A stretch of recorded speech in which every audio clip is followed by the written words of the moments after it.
Look at this. They have not been able to shut down that intersection. This pursuit may be back on here in just a second. Unbelievable. Welcome to Viral Twist. The suspect escapes not once, but twice. But can he outrun the police forever? Information that they are working with. LAPD had been tracking the suspect for a short time through the Topanga area and has now re-engaged this suspect, especially once he slowed down there. They saw an opportunity to try and get him off the road. They're looking for any opportunity to pit that suspect or possibly even set up for a spike strip if the opportunity presents itself. But right now, as you can see, a little bit too busy on these surface streets as he comes westbound now on Satakoy off of Brothel Road, just west of Tampa Avenue, now going in the opposite direction. So he's actually made some loops through the San Fernando Valley, now heading back in the westbound direction.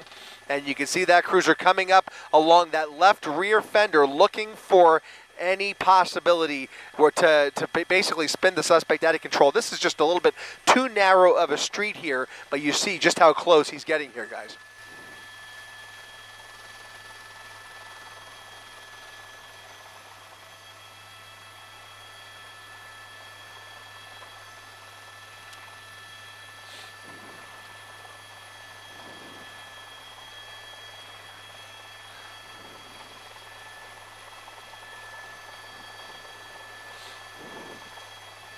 Yeah, that weapon is definitely coming into play into their decision-making as they decide whether to pursue this or whether to let him go. Again, for a time, they were tracking him, but they are definitely intent on getting him off the road, knowing that he is armed and wanted for assault with a deadly weapon.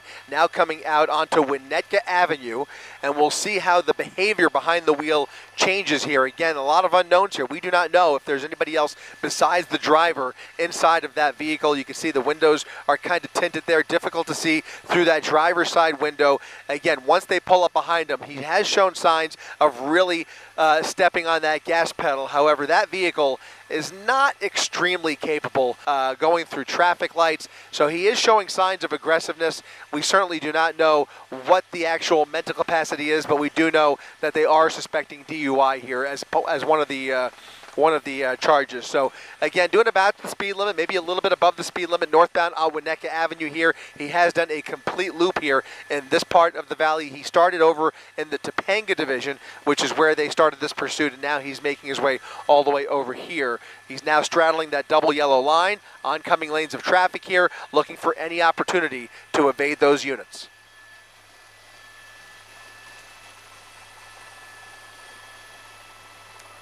Oh, close call, close call.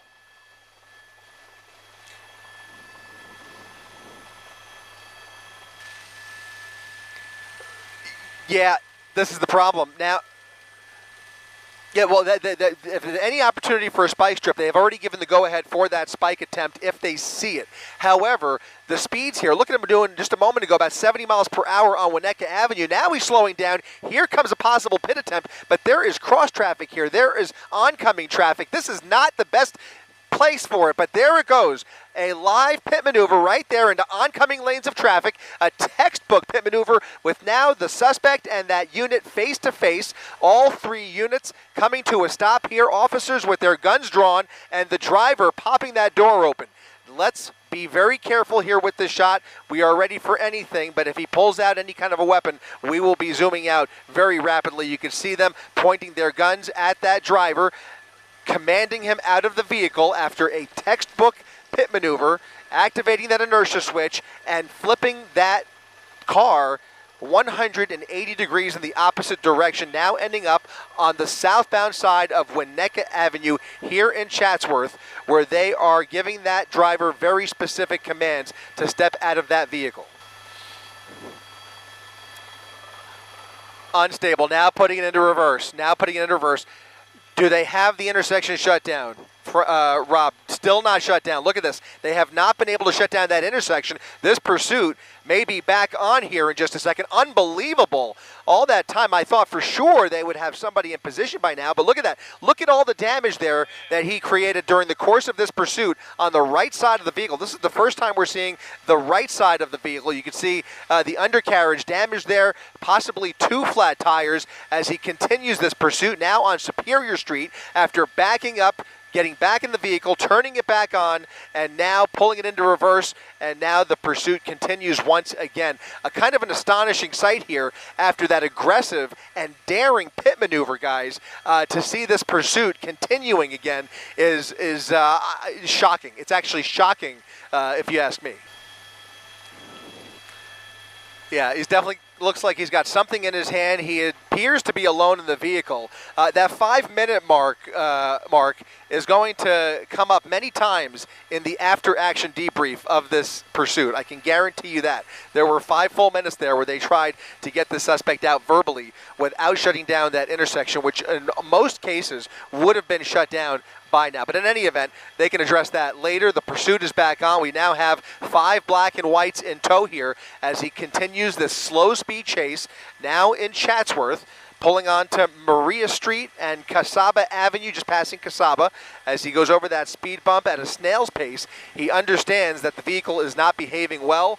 Apparently, 1 or 2 flat tires, and here comes a second pit attempt, a weak attempt at that. I don't know how he missed that. I don't know what's going on here, guys. This is very unusual to see LAPD in this position, but they have now swapped out primary units, a new unit taking over this pursuit as he continues at a snail's pace through this neighborhood here. Here comes pit attempt number 3.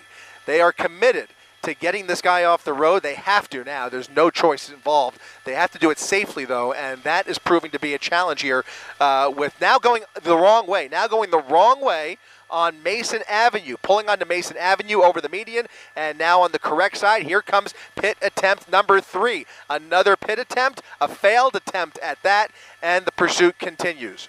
This is wild.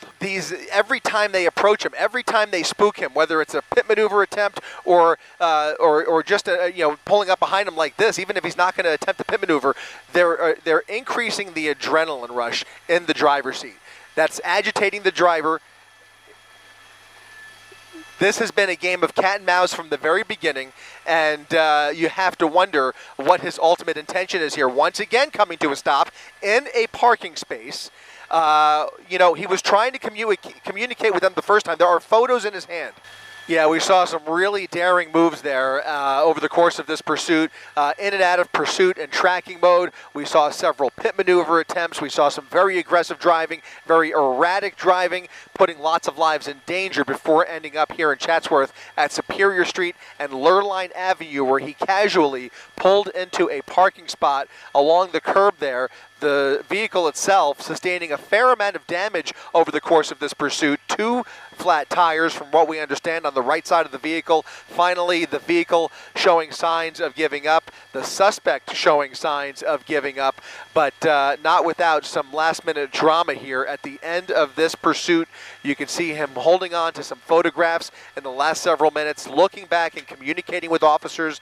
He was drinking some water. He is believed to be under the influence, however, that's just preliminary information that we're working with, but he did have a water bottle in his hand at one point before coming out of the vehicle. You can see now sitting on the driver's seat with both feet on the ground. He did toss the keys out of the vehicle and is now gesturing at those officers. The good news is they have a much better view of his hands, and that will take some of the pressure off. Certainly, hopefully, he will stand up here and start listening and obeying. Right now, he is not complying with their instructions, and that is really still cause for concern. As peaceful as this situation looks now, we still have to hope for a peaceful resolution because he is still refusing to obey their commands.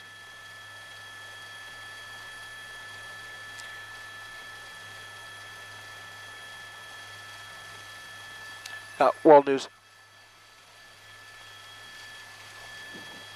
Driver standing up. Yep. Now showing signs of giving up here. Still not raising his hands, but at least he's out of the vehicle. He's on both feet looking inside the vehicle with his hands by his side. Unclear if there's a language barrier here or not, but they are talking to him, they are communicating with him, and they desperately want to see him put his hands in the air. They are by his side. He is said to be armed with a knife. That was preliminary information that they were working with during this pursuit. Now stepping away from the vehicle, hands on his head, and now it appears he is willing to surrender.